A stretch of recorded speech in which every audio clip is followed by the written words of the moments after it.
أعوذ بالله السميع العليم من الشيطان اللعين الرجيم. بسم الله الرحمن الرحيم. الحمد لله رب العالمين، الصلاة والسلام على سيدنا ونبينا على القاسم المصطفى محمد صلى الله عليه وآله وعلى أهل بيته الطيبين الطاهرين المعصومين المكرمين المنتجبين، سيما بقية الله في الأراضين، واللعن الداعم على أعدائهم أجمعين إلى يوم الدين. اللهم كل وليك الحجة بن الحسن صلواتك عليه وعلى آبائه في هذه الساعة وفي كل ساعة وليا وحافظا وقائدا وناصرا ودليلا وعينا حتى تسكنه أرضك طوعا وتمتعه فيها طويلا إن شاء الله. خب در جلسه آخر و پایانی این 14 شب هستیم از ماه محرم الحرام و آخرین جلسه به نام و ذکر مبارک آقا صاحب الزمان حضرت حجت بن الحسن ارواحنا فدا و علیه السلام هست. یه نکته فوق العاده رو امشب میخوام هدیه بکنیم از قرآن کریم به محضر سروران عزیز. انشاءالله که این یادگاری خوبی باشه از این جلسه پایانی این دورم به مدد الهی. در قرآن کریم فقط و فقط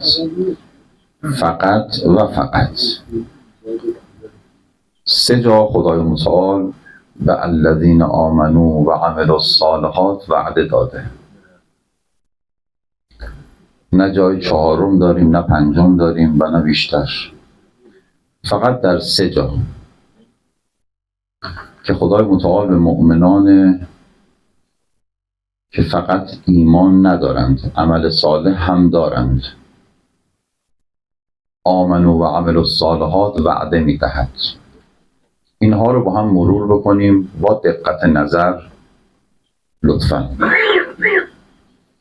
1. آیه 9 از سوره مبارکه مائده. اعوذ بالله من الشیطان الرجیم. وعد الله الذين آمنوا وعملوا الصالحات لهم مغفرة وأجر عظیم. تقاضا دارم خیلی با دقت آیات رو، چون ریزه‌کاری در این آیات هست. 3 آیه‌ای که 3 وعده درش هست به الذین آمنوا و عملوا الصالحات رو با هم مقایسه کنیم انشاءالله. پس اولین آیه این شد وعد الله الذین آمنوا و عملوا الصالحات لهم مغفرة و اجر عظیم. خب توضیح ویژه‌ای نمیخواد. این آیه 9 سوره مبارکه مائده خیلی روشنه دیگه. خدای متعال وعده میدهد به الذین آمنوا و عملوا الصالحات، مؤمنانی که عمل صالح انجام میدن. شاید تنها نکات کلی که عرض بکنیم برای هر 3 آیه مشترک باشه اینه. اولا فقط ایمان تئوری به درد نمیخوره. ایمانی که انسان فقط بگه من خدا رو قبول دارم، پیغمبر رو قبول دارم، وحی بوده حتما، قرآن نازل شده، امامی هست، قیامتی هست، این میشه ایمان تئوری. همونی که به اصطلاح بعضی از متاسفانه کسانی که میخوان شانه خالی بکنند میگن دلت پاک باشه. این دلت پاک باشه حرف بسیار بی‌پایه و اساسی است. با قرآن میشه جواب داد. یکشون همینه که خدای متعال میفرماید که وعد الله الذین آمنوا و عملوا الصالحات، یعنی عمل الصالحات کنار آمنو آمده. ایمانی که کنارش عمل هم باشد و رفتار هم باشد ایمان مورد پسند خدای متعاله. فقط ایمان نخیر. فقط عمل صالح بدون ایمان نخیر. ایمان و عمل صالح در کنار هم کمک یکدیگرند، همکار یکدیگرند تا انسان رو به اوج برسونن. تا کجا؟ تا اونجایی که وعد الله، خدا بهشون وعده میده. خب این نکته اول از این آیه که در 3 آیه مشترک این بخشش. نکته دوم، لهم مغفره و اجر عظیم. مغفرت، سروران معظم، درخواست مغفرت از خداوند متعال همیشه باید مغفرت رو خواست، اما یه زمانهایی گل وقت به اصطلاح برای خواستن مغفرت. یعنی خدا رو همیشه نمی شود با لفظ یا غفار صدا زد. با لفظ یا غفار اگر کسی صدا بزنه، نه تنها گره کارش باز نمیشه، یه جاهایی هم قطعا و یقینا گره بیشتری به کارش میفته و گره های جدیدی بهش میفته. ما ذکر یا غفار رو همیشه نمیتونیم بگیم. این رو از مکتب قرآن و پیغمبر و اهل بیت فرا گرفتیم و البته عالمان عامل با معرفت هم به ما این رو تأکید کردند در همین راستا. چه زمانی بهترین زمان درخواست مغفرت الهی است؟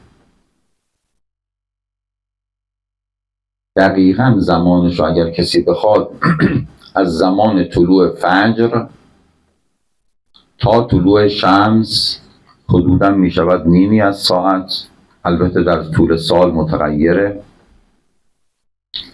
از 23-4 دقیقه هست تا 38 دقیقه تقریباً در طول سال، به خاطر فصول مختلف سال متغیر.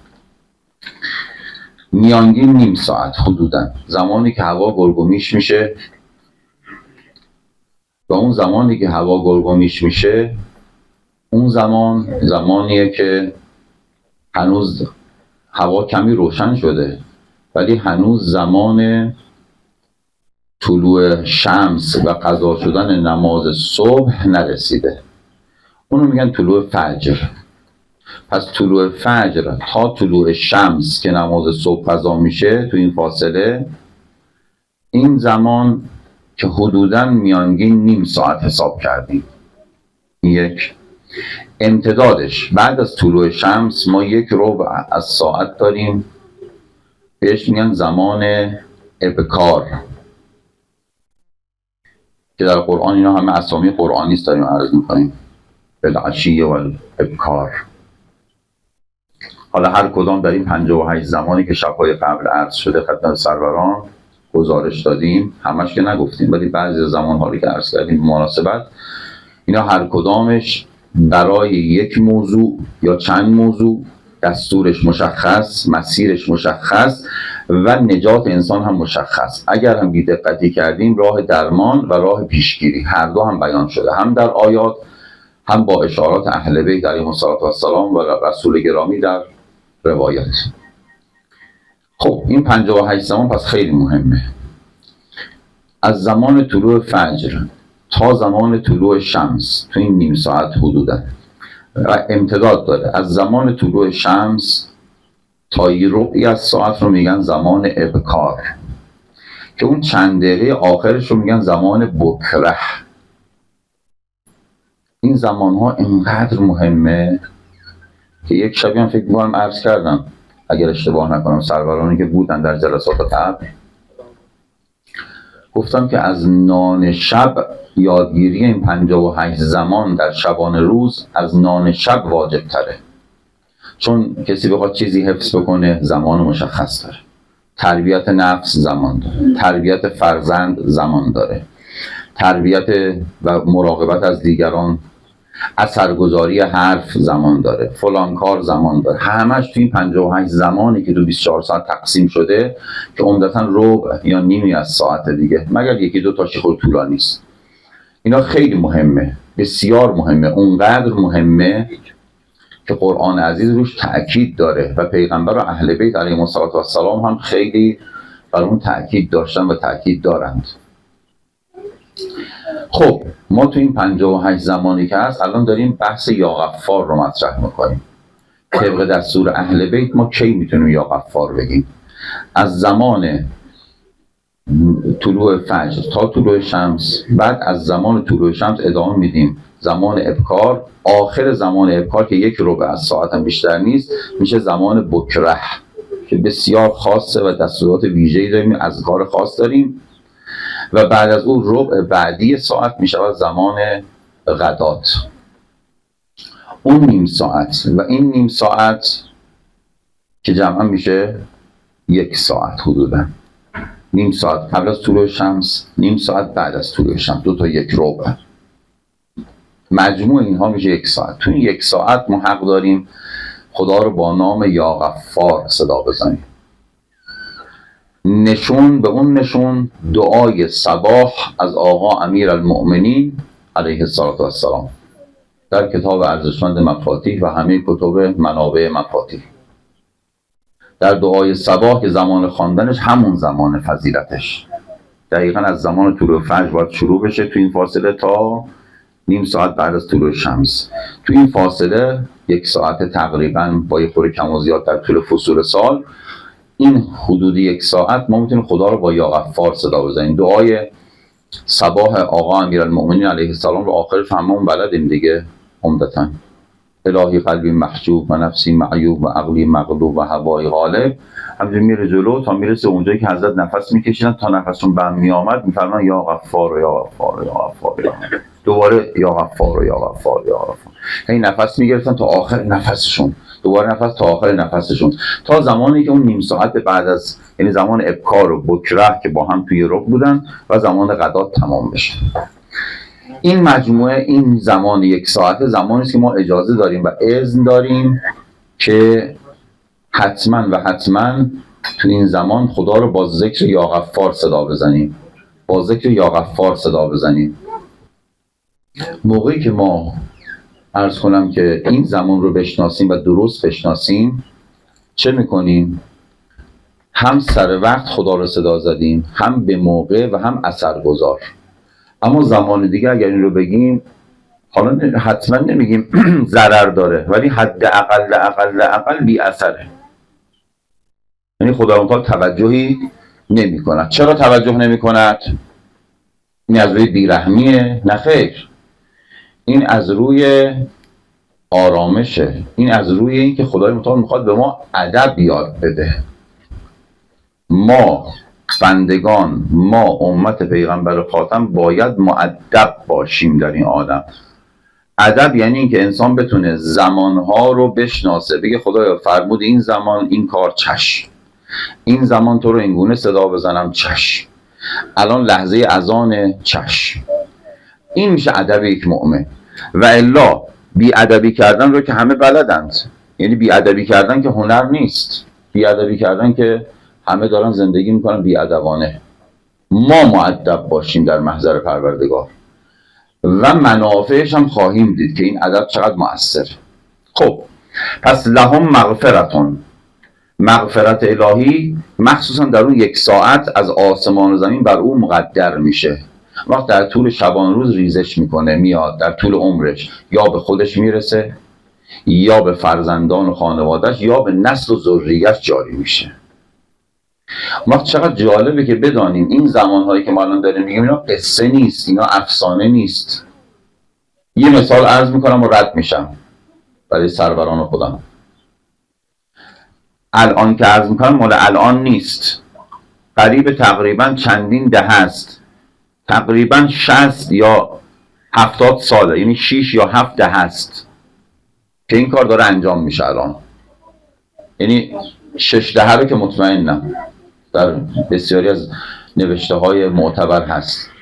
قریب 60 تا 70 ساله در آسایشگاه های روانی که در اروپا قرار داره، بیمارانی که مشکلات روحی روانی پیدا کردن و تو اون آسایشگاه ها دارن زندگی میکنن، اینها رو میارن در ساعتی بیرون به اینها میگن فقط نفس بکشید، دم بازدم، دم بازدم، دم بازدم. کی؟ همون زمانی که در سوره مبارکه تکویر آمده. اونا از قرآن ما گرفتن دارن استفاده میکنند. قرآن میفرماد که اعوذ بالله من الشیطان الرجیم و الصبح اذا تنفس. اونا باور کردن، ما هنوز باور نکردیم. ما فقط صوت مرحوم استاد عبدالباسط رو میشنویم، بعد بگیم کی از دنیا رفته قرآن میخونن. خاک بر سر ما کنند که قرآن رو برای ختم استفاده کردیم. قرآن مال زنده هاست. اونا که کارشون کردن و رفتن. حالا شب جمعه هم روز جمعه هم یه آیه براشون، یه سوره براشون میخونه. خدا رحمت کنه همه اموات رو. کارشون کردن یا نکردن، به ما چه ربطی داره؟ ما وظیفه‌مون اینه که چون یه شبم عرض کردم اگر هر لحظه برای اموات بخوایم قرآن بخوانیم، جدا از ذکر اونها قرآن بخوانیم یا نماز براشون بخونیم، نه، قرآن اگر بخوانیم تازیانه از عذاب بر اونها میاد. این آیه رو خونده بودی، عمل کرده بودی، نکرده بودی، میزنن بهش. این فریاد میزنه قرآن نخون برای من، بیچارم کردی. حالا ما داریم برای روح میخونیم. اما از اذان مغرب شب پنجشنبه، شب جمعه، یعنی در واقع پنجشنبه شب، از اذان مغرب تا اذان مغرب روز جمعه آزاده دیگه. اموات دیگه آزادن، مشکلی نداره دیگه، تازیانه عذاب ندارن. پس اون موقع بهترین زمان قرآن برای امواته. قرآن برای زنده هاست. اینو یه شما عرض کردم، سوره مبارکه یاسین صلی الله علیه و رو عرض کردم دیگه، آیه 70. خدا میفرماید که قرآن که نازل کردیم لینذر من کان حیا و یحق القول علی الکافرین. این برای آدمای زنده است قرآن، نه برای مرده ها. یعنی 23 سال 23 سالش که حالا دعوت خانوادگی بود، 20 سال علنی رسول الله، بله به اون 3 سال. اهل بیت و پیامبر جمعاً 250 سال تا زمان غیبت حدوداً عرض می‌کنیم زحمت کشیدن برای این قرآن که ما توی ختم اموات قرآن بخونیم. ببخشید پس پیغمبر بیکار و الله بوده علیه بالله، اهل بیت هم که به دنبال به تبع جدشون رسول الله، اونام که دیگه الاف‌تر از رسول الله علیه بالله، پناهگاه خدا. اینه قرآن برای این بوده فقط؟ یا برای فقط سر سفره عقده؟ یا فقط برای اینکه دیگه خیلی مؤمن باشیم، خیلی با خدا باشیم، از زیر قرآن رد بشیم، تازه برای اینکه به سلامت برگردیم از سفر؟ خیلی دیگه مؤمن باشیم، بی نهایت مؤمن باشیم، هر شب سوره واقعه هم میخونیم برای اینکه تجارت کنیم. تجارت داریم میکنیم رزقمون زیاد بشه. اینم تازه به تجارته، اونم برای خدا نیست، برای فهم آیات نیست اصلا. فقط میخونیم که تجارتی انجام داده باشیم. ببین پس این نکات دقیقی است. اونها و صبح اذا تنفس حق زمان داره. این صبح زمان مشخصیه در طول شب، جزء 58 زمانه دیگه. حالا خسته نکنم سروران خودم رو، وقتمون نره به آیات دیگر برسیم به مدد الهی. اونها در آسایشگاه‌های روانیشون در اروپا دارن استفاده میکنن از آیه و صبح اذا تنفس. وقت ما بیخبریم. ما در همون زمان صبح اذا تنفس ما نشستیم خوابیدیم، اصلا بی تفاوت. اینه که زمانها مهمه. غربی ها از زمانهای شبان روز 58 زمان 24 ساعت ما تو قرآن استفاده دارن میکنن، ماها در غفلتیم. بعد به ماها میگن قرآن برای شما خوب نیست، شما اهل بیتو دارید، قرآن میخواید چیکار؟ اهل بیت فقط بگو یا حسین سینه بزن کافیه. با یه بال میخوایم پرواز کنیم. کدوم پرنده است با یه بال پرواز کنه؟ آقا قضاوت کنیم، عاقلانه حرف بزنیم. هر پرنده‌ای باید 2 بال داشته باشه. مگر رسول خدا نفرمود انی تارکم فیکم الثقلین کتاب الله و اطرتی اهل بیتی؟ نمیشه این اصلا جدا بشن، اصلا جدا شدنی نیستن. آقا علی بن موسی رضا علیه السلام فرمودن هر آنچه که ما اهل بیت میگیم، هر گفتاری، هر حدیثی از ما میشنوید، تفسیر یک از آیات قرآنه. ما اهل بیت اصلا غیر از تفسیر قرآن حرف دیگه نمیزنیم. ما اصلا غیر از تفسیر حرف دیگری نداریم بزنیم. خب برگردیم به آیه خودمون. وعد الله الذین آمنوا و عملوا الصالحات. اینو عرض کردیم نکتهشو. لهم مغفرتون. اینم نکتهش عرض کردیم تا اینجا فعلا بحث مغفرت و غفران و یا غفار عرض کردیم و اجر عظیم، اجر عظیم برای اینها هست. این یک آیه. اینجا توجه بیشتر میخوام الان از محضرتون. دو، در صفحه 515 آیه پایانی سوره مبارکه فتح، انا فتحنا، آیه 29. اعوذ بالله من الشیطان الرجیم. محمد رسول الله صلی الله علیه و آله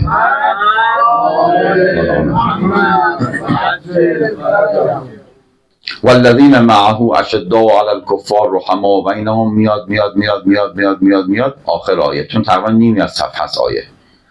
وعد الله الذین آمنوا و عملوا الصالحات منهم مغفرة و اجرا عظیما. سروران چه فرقی کرد؟ آیه اول و آیه دوم کنار هم میخونم، فرقش رو لطفا در ذهن بیارید. آیه اول این بود وعد الله الذین آمنوا و عملوا الصالحات لهم مغفرة.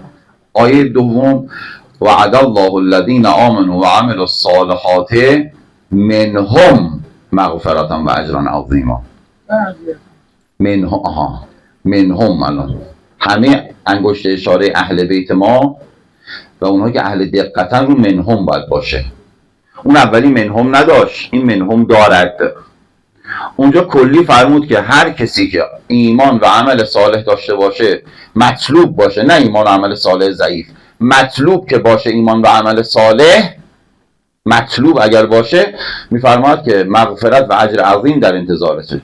حالا اجر عظیم هم دیگه توضیحش مجالمون نبود عرض بکنیم، چون اجر عظیم خودش خیلی حرف داره دیگه.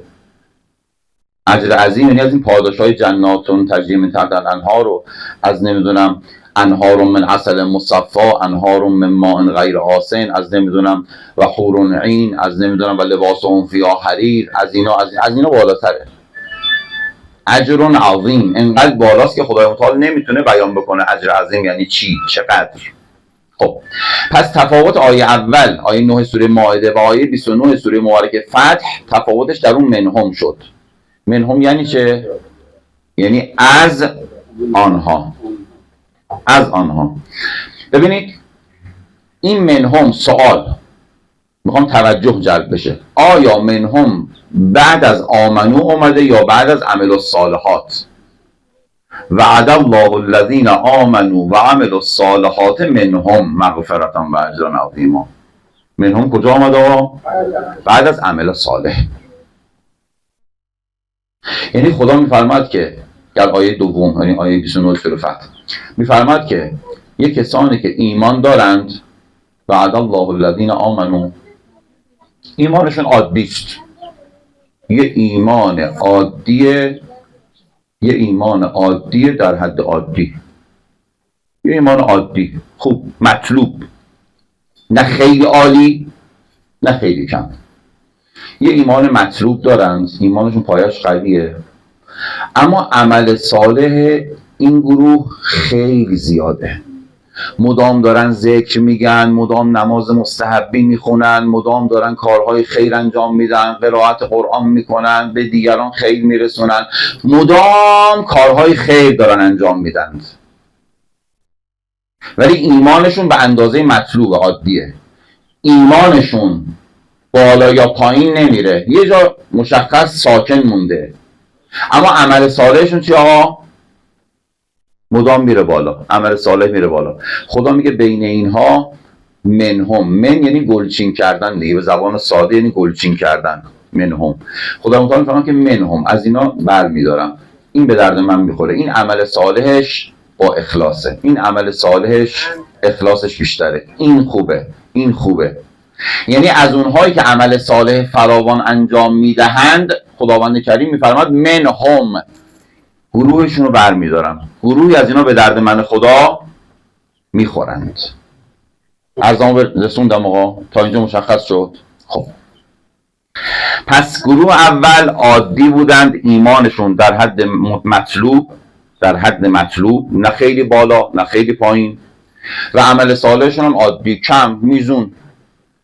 به اندازه ایمانشون. گروه دوم ایمانشون همون مثل گروه اوله، مطلوبه، نه بالا نه پایین، اما عمل صالحشون بالاتر، عمل صالح بالاتره. خدا میگه از بین اینا من با اخلاص ترین ها رو برمیدارم. عمل صالح یعنی همونی که بارها در جلسه عرض کردیم تو همین شبها، یعنی مخلصین. مخلص عرض کردیم کسانی که در عبادت، ذکر، دعا، مستحبات سرعت بیشتری دارند، اینا رو میگن مخلص که در قرآن داریم. پیغمبرانی که مخلص بودند در یکی از شبا مفصل اینو بحث کردیم، و پیغمبرانی که مخلص بودند. مخلص با فتحه با ا یعنی کسانی که از لحاظ اعتقادی رشد کردند، اما مخلص یعنی کسانی که در عبادات فقط رشد میکنند. یکی از نکات بسیار لطیف قرآنی است که اگه کسی بدونه میتونه راه رو از زندگی پیغمبران بهتر تشخیص بده، بهتر میتونه پیدا بکنه راه رو، بدون کدوم پیغمبر اول، کدوم پیغمبر دوم، از کدوم باید الگو بگیره، بره پله پله تا بالا برسه، که یک شب مفصل راجع به این صحبت کردیم، الان تکرارش لزومی نداره. خب این هم شد گروه دوم. پس ایمانشون مثل گروه اول مطلوبه، اما عمل صالحشون بالاست. خدا میگه عمل صالح ها بالاست، ولی اونایی که عمل صالح، عمل صالح هم بزرگواران یه اشاره بکنم و رد بشم، حیفم میاد نگم، حالا این جلسه آخری مطلب ناقص بمونه در ذهن مبارکتون. ببینید دعای پیغمبری مثل حضرت سلیمان پیغمبر علیه السلام در سوره نمل، دعای حضرت سلیمان علیه السلام. دعای حضرت سلیمان علیه السلام چیست؟ بالاخره فقط شخص سلیمان که نیست، نماینده است در قرآن از اولیاء الله.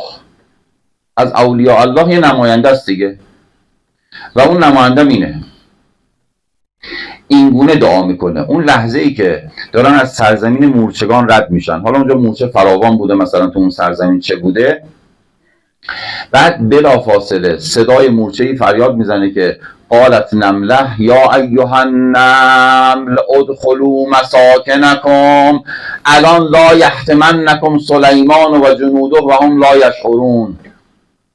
قرآن فرمود فتبسم ضاحکا من قولها. تبسم یعنی در چه حدیه تبسم؟ تبسم با ضحک و امثال این خب متفاوته دیگه. تبسم یعنی انسان جوری بخنده که دندانهای جلو تا این نیش آرام پیدا بشه، اینو میگن تبسم.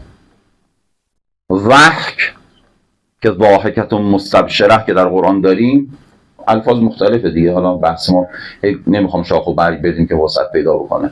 ضحک یعنی خنده ای که کاملا در واقع دندانها پیدا میشه و انسان میخنده، صدای خنده میاد. حالا باز الفاظ دیگر هم داریم که در قرآن استفاده شده، ولی خب حالا این دوتا رو چون فعلا علل حساب تبسم و ضحک رو در قرآن که ضاحکت مستبشره آمده اشاره کردن. خب ایشان خندیدن، یه تبسمی کردن. تبسم از روی غرور؟ نه خیر، از روی تکبر، یا بحث دیشب اون تنه درخت خبیثه اعتقادی، علو، آیا از روی علو بود؟ نه خیر. از روی تکبر عملی بود؟ نه خیر. از روی چه بود؟ از روی تواضع بود و از روی سپاسگزاری بود که فتبسم ضاحکا من قولها و قال، همونجا سوار بر مرکب. این از آیه قرآن میفهمیم، یعنی حتی نگفت حالا بعدن، حالا پیاده بشم جلوی این همه لشکر، سوار نظام، پیاده نظام، جن، انس، ملک، همه در خدمت سلیمانن، این همه پشت سر من دارن میان، بعد من به خاطر این مورچه‌ای که حالا خندم گرفته بخوام شکرگزاری کنم، بعدن سجده شکر به جا میارم. نه خیر، قرآن میفرماید همونجا سوار بر مرکب در جا بدون معطلی و قال رب اوزعنی ان اشکر نعمتک التي انعمت علی و علی والدی. اولا نگفت خدای شکرت، گفت اوزعنی. باز عرض کردم داخلش نمیخوام بریم، فقط اشاره عرض میکنم. اوزعنی یعنی خدایا توفیق بده. توفیق چی بده؟ یعنی تازه لیاقت میخواد، توفیق میخواد. اوزعنی توفیق خواستنه. اینقدر ادب در محضر پروردگار عزیز. رب اوزعنی، خدای میشه توفیق بدی به خاطر اینکه نعمتهایی که به من و پدرم داوود داده بودی. چه نعمتی به داوود داده بود خدای متعال به سلیمان؟ نعمت این که حتی یک مورچه هم ناخواسته زیر سم اسب من له نشه. یعنی حتی کاری که صدای موسی رو هم بشنوم که اسب مهارش کنم، این موسی رد بشم بعد رد بشم، با اینکه گناه نیست، ولی اولیاء خدا این گونه هستن دیگه. ولی خدا این گونه است. حالا ولی اسمی هم نمیخواد، ولی عام هم همینه که قبلا اشاره کردم یک از شبها در همین ایام دهه اول ماه محرم الحرام که امام راحل عظیم الشان که حاج احمد آقا اون حشره‌ای که حالا بوده تو اتاق امام سر صدا میکرده، میترسن امام رو نیش بزنه، حالا پشه‌ای بوده هر چی بوده. بعد حاج احمد آقا میگه رضوان الله علیه پسر امام، ایشون میگن که نقل میکنه که من اومدم از قول ایشونه اومدم اون حشره رو بزنم بکشم. امام فرمود صبر کن احمد، تو کی هستی که میخوای رو بکشی؟ پنجره رو باز کن، آرام هدایتش کن بیرون. تو حق نداری بکشی، توی مخلوق، اونم یه مخلوقه. حاج احمد آقا میگن نذاشتن من بکشم پشه رو، یه پشه کوچیک. حالا راهنماییش کن بیرون بره. چرا میخوای بکشی؟ به چه حقی؟ مگه تو کی هستی؟ تو یه مخلوقی مثل او. خب جناب سلیمان میگه رب اوزعنی ان اشکر نعمتک التي انعمت علی و علی والدی. خدایا توفیق شکرگزاری نعمت‌هایی که بر من و پدرم داوود دادی رو توفیق شکرگزاری بده. این یه بخش. اونی که مد نظر ماست امشب تو بحث ماست اینه. این بخش دوم و ان اعمل صالحا ترضاه. این قسمت ببین عرض نکرد که و ان اعمل صالحا، میتونست بگه و ان اعمل صالحا بعد بقیه دعا رو بخونه. و ان اعمل صالحا ترضاه، خدا هر عمل صالحی من سلیمان نمیخوام. خیلی عمل صالحه ولی برای نفسه، برای شیطانه. من عمل صالحی میخوام که برای تو باشه، تو راضی باشی. دعا کردن یعنی این و ان اعمل صالحا ترضاه، میخوام تو راضی باشی از عمل صالح من. اینه که در احادیث نبوی و اهل بیت علیهم السلام فراوان داریم که در قیامت شخص میره نامه عمل خالی، دستش خالیه. این همه من عبادت کردم، ذکر گفتم، نماز مستحبی خوندم. بعد یه مرتبه ملک میاد اشاره میکنه میگه نفستو ببین اونجا برای اون کردی، داره میخنده بهت، به شکل مثالی داره میخنده. همه رو برای رضایت او کرده بودی، برای خدا نکردی. این کار کردی که یه خورده همچین فردا روزی تکبری، یه خودنمایی، دیگران ببینن و برها. خب بحثمون زیاد طول کشید. پس شد عمل صالحی که تو راضی باشی. اینو از این جهت عرض کردم که در آیه 29 سوره فتح فرمود که وعد الله الذین آمنوا منهم، یعنی خدا میگه اونایی که عمل صالحا ترضاه دارن اونا رو میخوام، مخلصین رو میخوام، اونا رو برمیدارم، منهم از اونو برمیدارم. این گروه دوم. اینا مثل گروه اول مغفرتن و اجرا عظیما، اینا مثل گروه اول مغفرت و اجر عظیم دارن. اما گروه سوم آیه 55 سوره مبارکه نور، اینجا هم دقت ویژه‌ای بفرمایید لطفا. وعد الله الذین آمنوا منکم و عملوا الصالحات لیستخلفنهم فی الارض کما استخلف الذین من قبلهم ولیمکنن لهم دینهم الذی ارتضی لهم ولیبدلنهم من بعد خوفهم امنا یعبدوننی تا آخر آیه. یعنی چه؟ اینجا الان من کجا آمد؟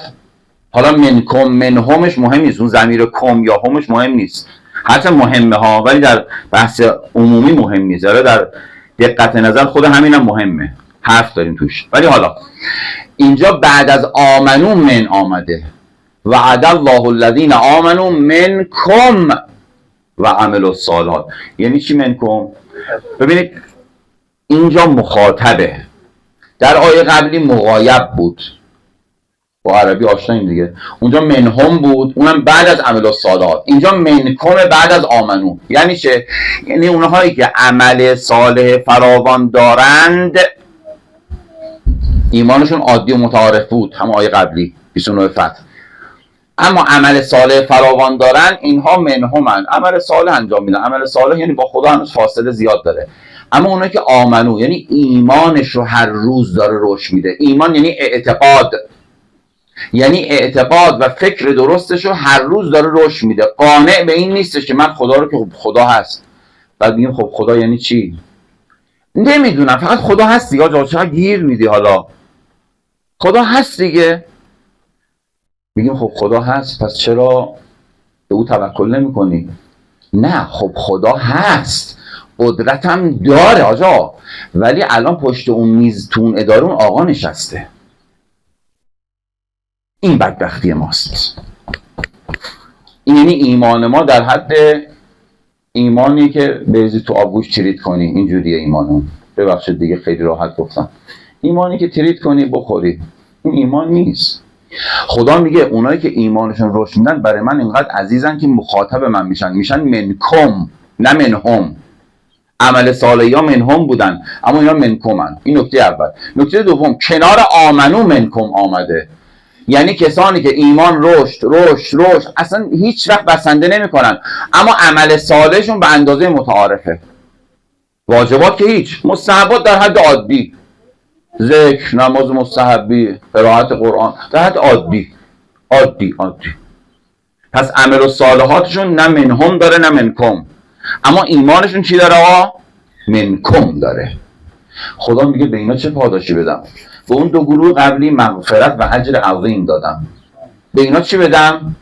خدا میگه به اینا حضور در زمان ظهور حضرت حجت رو میدم. دیگه پاداشی از این بالاتر در عالم و عوالم وجود ندارد. دوباره جمله آخر رو میگم. به این کسانی که شامل آیه 55 میشن که این آیه رو همه مفسرین بر اساس روایات اهل بیت فرمودن این آیه اصلا مال زمان ظهور حضرت حجته سلام الله علیه. خب خدا داره وعده میده که یه روزی لاستخلفنهم فی الارض کما استخلف ولیمکنن لهم دینهم ولیبدلنهم من بعد خوفهم امنا یعبدوننی لا یشرکون بی شیئا. خب مال چه زمانیه؟ ما حدیث اهل بیت اینه که یک زن جوان خوش سیما و زیبارو در دل شب و تاریکی شب از این ور کره زمین پیاده میره اون ور کره زمین، هیچ کسی نه تنها طمع نمیکنه، نگاه هم بهش نمیکنه. این یکی از برکاتون. میان خدمت حضرت ابن رسول الله، ما میخوایم، اینو بر اساس این آیه دارم عرض میکنم و تفاسیری که در احادیثی که در ذیل تفسیر این آیه است. ابن رسول الله، ما میخوایم به کسی صدقه بدیم، حالا مستحب یا واجب، خمس زکات واجب یا زکات مستحبی صدقه میخوایم بدیم. به هر کی میدیم قبول نمیکنه، نه اینکه حالا مثلا 1000 تومان 2000 تومانی، نه میگه در حدیث اینه کیسه های درهم و دینار طلا و نقره میخوایم صدقه بدیم. طرف میگه برو بابا نمیخوام. میاد ازش شکایت میکنه آقا هیچ کی از ما صدقه نمیگیره. حضرت فرمود خب کسی نیاز نداره، هر کسی نیاز داشته باشه دست به هر کی بزنه. مادر بزرگا و پدر بزرگا قدیم دعا میکردن موقعی که خدمت بهشون میکردید، چی میگفتن؟ دست به هر کی بزنی طلا بشه. اون زمان واقعیت اینه، اینا خیالات نیست، افسانه نیست. اصلا اون زمان کسی هیچی نمیخواد از کسی. به قول ما هر کی به هر چی دست بزنه طلا میشه، اصلا نوع زندگی عوض میشه. خب اینا رو این آیه داره بیان میکنه، کلیات در این آیه وقت در تفاسیر اهل بیت مفصل بهش پرداخته شده. خب این پاداش با این عظمت مال کیاست؟ مال کسانی که آمنو منکمن، یعنی اولا پیش خدا انقدر عزیز میشن که خدا میگه منکم، به اونا میگفت منهم عمل صالحی ها رو، بعد میگه مخلصای شما رو هم. اینجا مخلصا رو خدا میخواد، میگه آمنو منکم، آفرین به ایمانتون انقدر پایبندید و دل میکنید ایمانتون خراب نشه. و حرف آخر و تمام. حرف آخر، بزرگواران جناب عبدالعظیم الحسنی رو همه اسمش شنیدیم و میدونیم، همین شاه عبدالعظیم در شهر ری تهران که فرمودن زیارتش معادل کربلاست. اینم محدود به این نیست که اون زمانی که راه کربلا بسته بود فلان، نه این نیست آقا. اینجا اتفاقا حدیث اهل بیت، حدیث آقا امام هادی علیه السلام جور دیگه است. اگه متن حدیث کسی بخونه میفهمه که راه کربلا هم باز باشه، زیارت ایشون برید دقیقاً زیارت کربلا رو براتون مینویسند. حتی راه کربلا بازه مثل الان، ولی برید اونجا همون ثواب رو مینویسن. این خیلی حرفه. یه جاهای زیارت در طول تاریخ حالا بوده مثلا فلان امامزاده رو زیارت بکنید، انگار که اون زمان محدودیت بوده، ولی نه در زمان آزادی هم همینه. حالا جناب عبدالعظیم الحسنی با اون وضعیت، با اون شرایط، با اون سختی که متوکل عباسی علیه اللعنه که 3 بار کربلا رو شخم زد، بذر پاشید، آب بست، بلکه قبر مطهر سید الشهدا علیه السلام از بین بره، از یادها بره. درست؟ همین متوکل آخر دید همه اینا به قول ماها، ببخشید لفظ عامیانه استفاده از حضرت عبدالعظیم علیه السلام عذرخواهی می‌کنم، آتیش از گور کی بلند میشه فهمید. گفت علی ابن محمد الهادی که پیش ماست، تو محاصره ماست، خونش که توی دقیقاً عسکریه است، ما بستیمش، همه نظامی هن. تو خونه‌های نظامی به قول امروزی ها، تو خونه‌های سازمانی نظامی، وسط هم امام هادی علیه السلام گذاشتن، همچنان که امام عسکری علیه السلام اونجوری بودن، محاصره بودن، هادی اصلا لقب عسکری گرفتن دیگه. این که تو مشت ماست. پس این شیعیان از کجا هی دارن تزریق میشن؟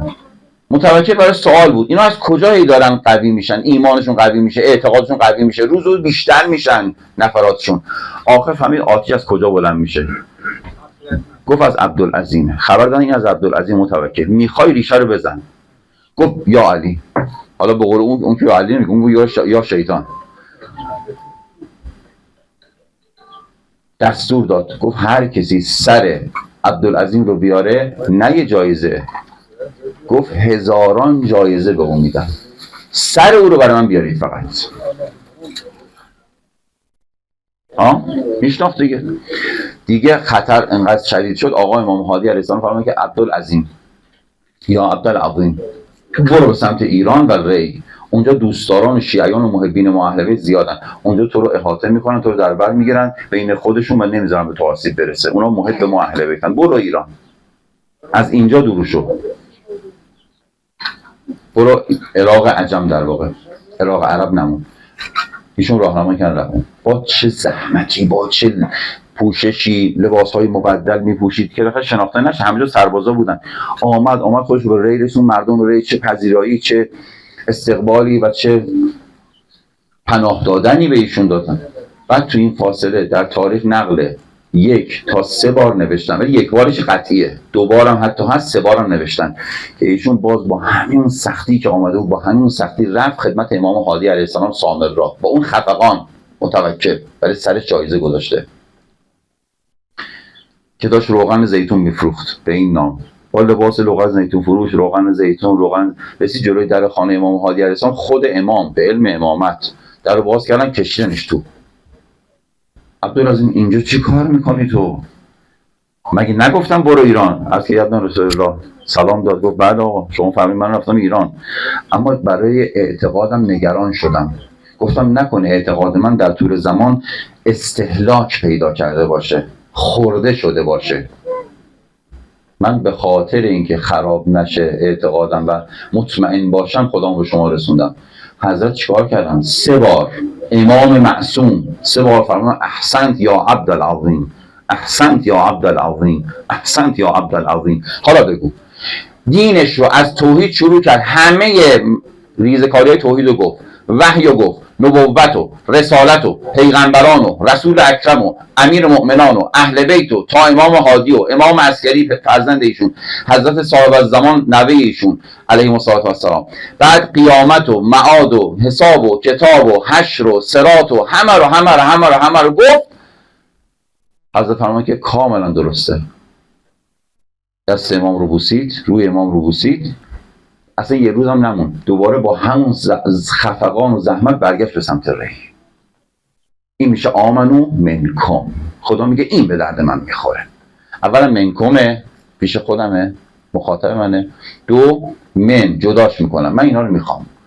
هر کسی که میخواد زمان ظهور باشد، حرف آخر، تابلوی آخر، هر کسی که دوست دارد در زمان حضور امام زمان علیه السلام، حضور منظورم حضور فیزیکی ظاهری که همه ببینم، ولی حضور که حضرت دارن در عالم الان هستن، در همین کره خاکی، هر کسی که میخواهد در زمان ظهور و بعد حکومت نورانی حضرت صاحب الزمان ارواحنا فداء علیه السلام باشد، باید دغدغه ایمان داشته باشه.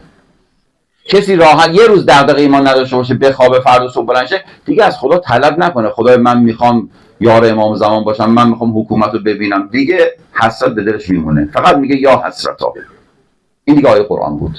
3 تا بعداً بیشتر نبود. یه دونه برای عادیا، یه دونه برای اونایی که عمل صالح زیاد انجام میدن، یه دونه برای اونایی که عمل صالح عادی ان ولی ایمانشون منکمه، یعنی مخلصند.